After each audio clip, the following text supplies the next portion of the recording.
has it. He's going to run it in again. Touchdown, Cowboys. Down he goes. He's sacked. Smith looks for the corner. It's caught. Looks to the corner. He's got a man. It's caught. Touchdown,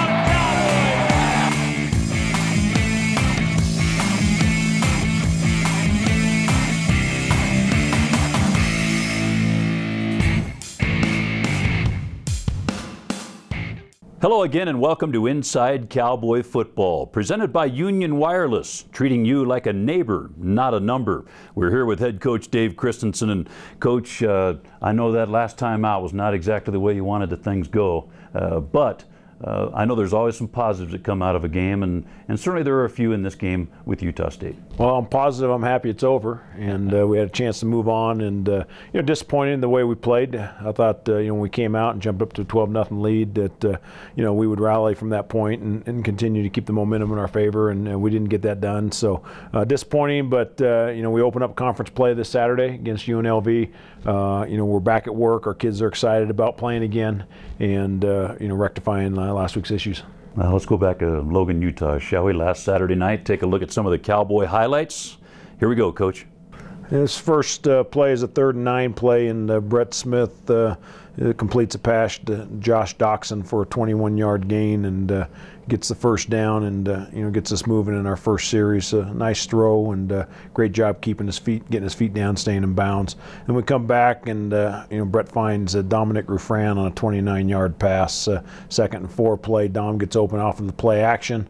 And again, we're moving the ball pretty well. Come back, get the ball to Alvester on an 18-yard run off the left side. Al does a nice job getting it down to the 2-yard line. Then Brett comes back on the next play and off a read play, keeps it and gets the 2 yards for a touchdown. Next play is Daniel Sullivan kicking off here. It's about a 65-yard kickoff, and their player has he touches the ball in play and then lets it go. And once he touched it in play, went through his legs, it was a live ball, and he just left it there. And a great job by our guys being alert. And I think our fans were sitting up there telling them to get on it, and we covered it and got a touchdown, jump up to get on top early. This next play will be a kickoff coming to Ghali Muhammad, and I thought we did a nice job here setting up some blocks. Ghali gets a 28-yard return, and I think Ghali's doing a nice job of returning kicks, continue to do that for us, running hard and giving us positive field position. This next play is a nice job by Gabe Napton and Kurt on the tackle. When we come back here, we got Brett Smith finding Robert Haran for a 15-yard gain on 3rd down and 15, and gives us the first down. Next, we got Austin McCoy here, does a nice job on a 49-yard punt. We're able to down it inside the 5-yard line, and again causing a great field position by putting the ball down on the 1-yard line. Next play is Brett Smith does a nice job here finding a quick bubble route to Chris McNeil. Get some blocks out in front of Chris. He does a nice job advancing the ball for a 37-yard gain. Then Brett comes back, rushes for 5 yards on this next play off of a trap play, quarterback trap. Nice job getting that down to the 2-yard line. Then we come back and Brandon Miller gets the carry and gets it in from 2 yards out. Again, good job up front, pushing him in the end zone, getting into the end zone. Then we have another punt by Austin McCoy.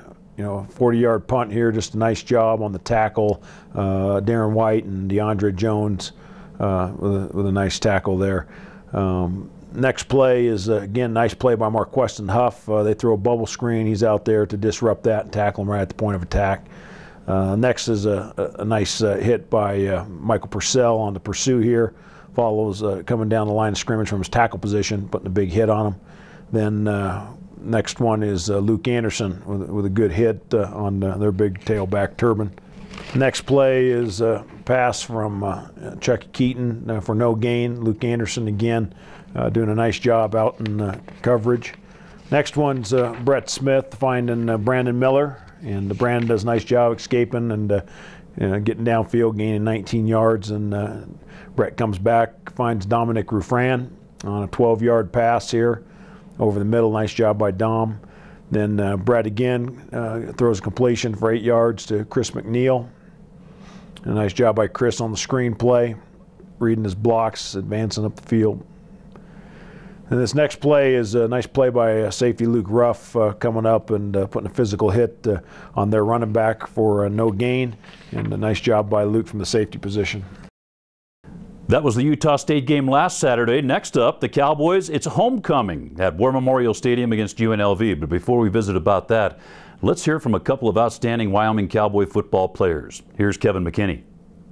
Our guest today, the German connection for the University of Wyoming. We've got Mark Nzeocha and Alex Borgs, the two young guys who've really made a difference for the Wyoming football team. And I think most everybody would want to know, first of all, how it came about that you guys came from Germany to play not only in the United States, but at the University of Wyoming. Mark, why don't you start? I came over here pretty much because of Oliver Schober. Like, he played here, he started playing here last fall, I think, yeah. And he pretty much talked to the coaches about me, told them about me. Showed them my film, and yeah, I guess they liked what they saw, so they called me on the phone, brought me over for a visit. That's how I ended up here. What'd you think? I like it. I mean, I like the program, yeah, I like the team, and yeah. Alex, same route, pretty much? Pretty much, yeah. I also had a little help from my coach in Germany, Coach Odenthal. I gave him my tape actually, and due to his connection with Coach Christensen, that actually made everything happen, like the start.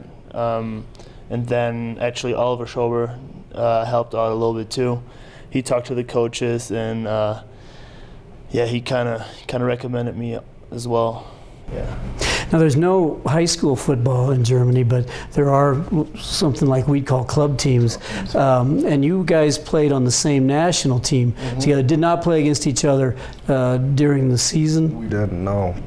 Well, we played against each other at the end of the season for a couple of years, and then all-state tournament actually.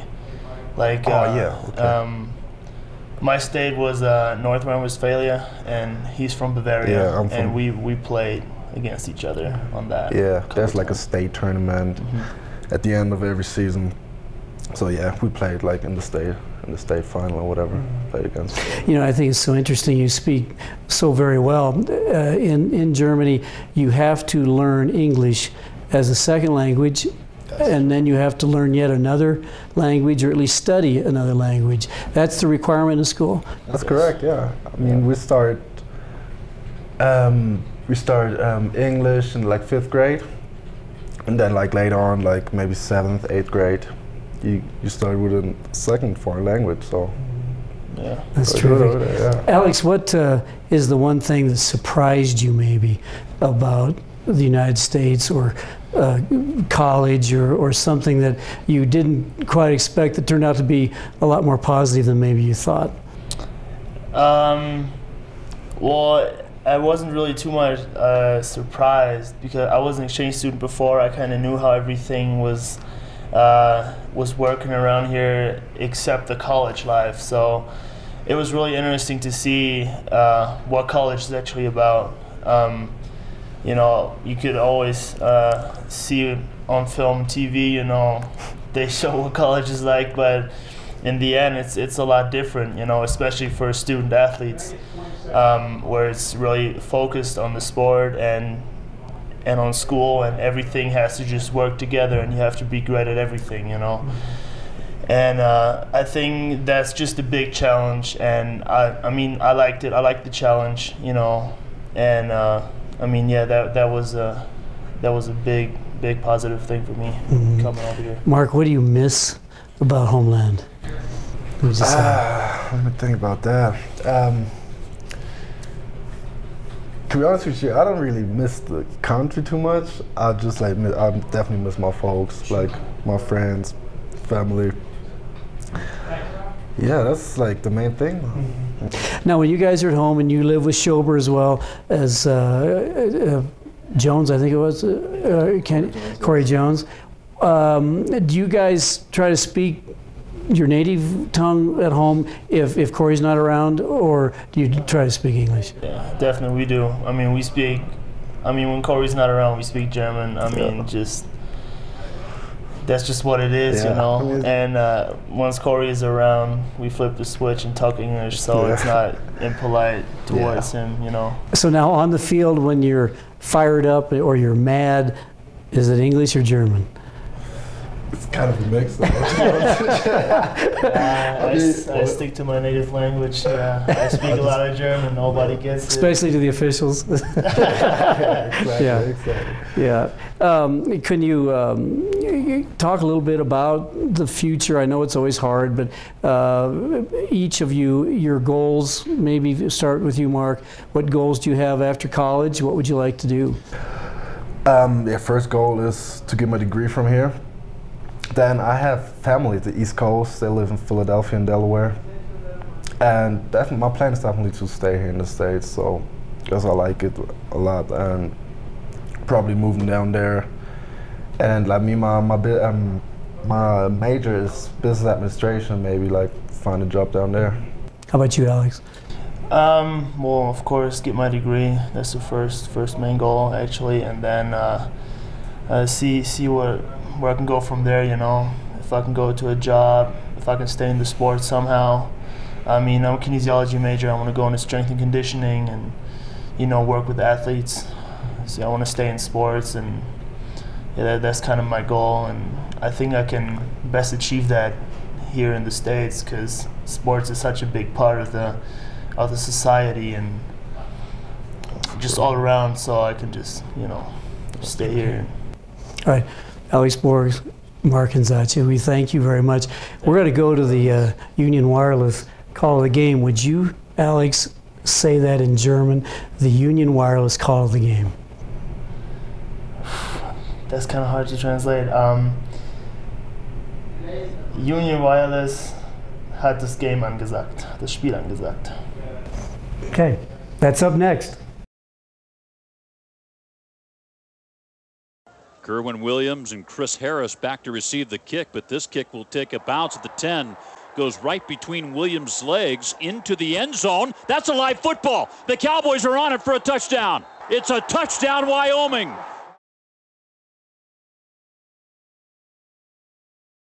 It's homecoming as the Cowboys open up War Memorial Stadium this Saturday at 12 noon. The UNLV Rebels, Coach, coming in, and year after year, this is always one of the more talented teams. They always have speed and skilled players, and another pretty good football team coming in. Well, you know, and they're very similar to our situation, coming off of a tough game, and you know, playing their first conference game. They want to win, we want to win, and you know, it's going to come down to the team that, you know, wants it most, goes out, makes a few mistakes, can win the football game. I know the Cowboys are itching to get back at it, and it is nice to be home, and homecoming's always special. It is. We're excited to be back. You know, we've had great crowds this year. Our fans have been just tremendous. An opportunity for a lot of people to come back and check out their school, and so we're excited to play again this Saturday. And that'll do it for this version of Inside Cowboy Football, presented by Union Wireless with Talk Free Fridays, free nationwide calling every Friday. We'll see you next time.